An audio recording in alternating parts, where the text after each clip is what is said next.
At samantala, ilang linggo na nga lamang po bago magbukas ang klase ngayong Hunyo, and I'm sure madami sa ating mga magulang yung nagtatanong kung saan ba makakamura ng mga school supplies. Abay, saan pa nga po kundi sa Divisoria. Dito kasi mabibili ang mga murang school supplies at iba pang kagamitan sa paaralan. At nagtungo nga po doon ang aming kasamang si Julius Desamburon at narito ang kanyang report.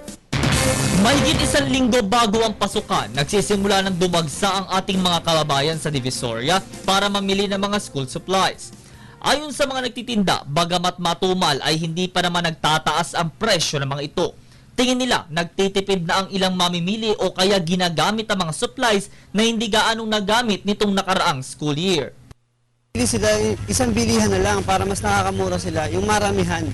Kasi kapag maramihan, mas mababa yung discount.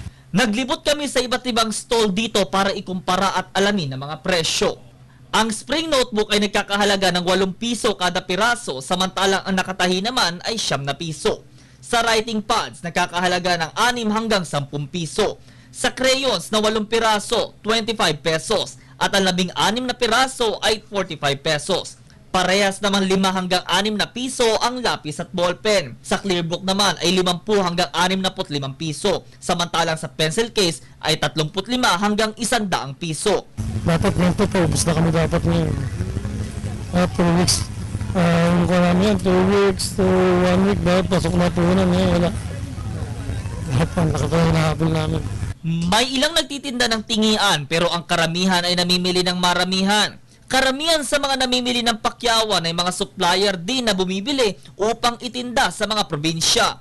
Sa pagkukumpara ng mga nagtitinda, matumal umano ang benta ngayon di gaya nung nakaraang taon kung saan ikalawang linggo pa lang ng Mayo ay hindi na mahulugang karayo. Sa mga presyo, okay naman lahat eh.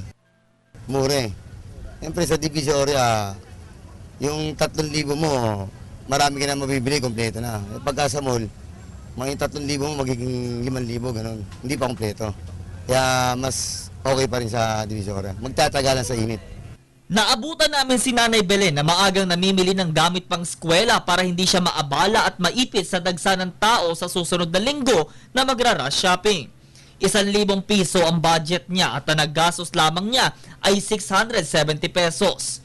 Nakapamili siya ng 30 piraso ng notebook, crayons, ruler, lapis at isang bag. Ang kagandahan dyan, may sukli pa siyang 330 pesos. Tayo naman ang mga nagtitinda sa mga buyers at kanilang mga suki, konting tiis lang sa init at siksikan dahil siguradong makakamenos naman.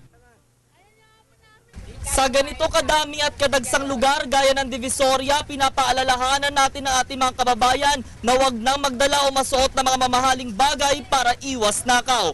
Mula sa lungsod ng Maynila at para sa Telebisyon ng Bayan, Julius Desamburon.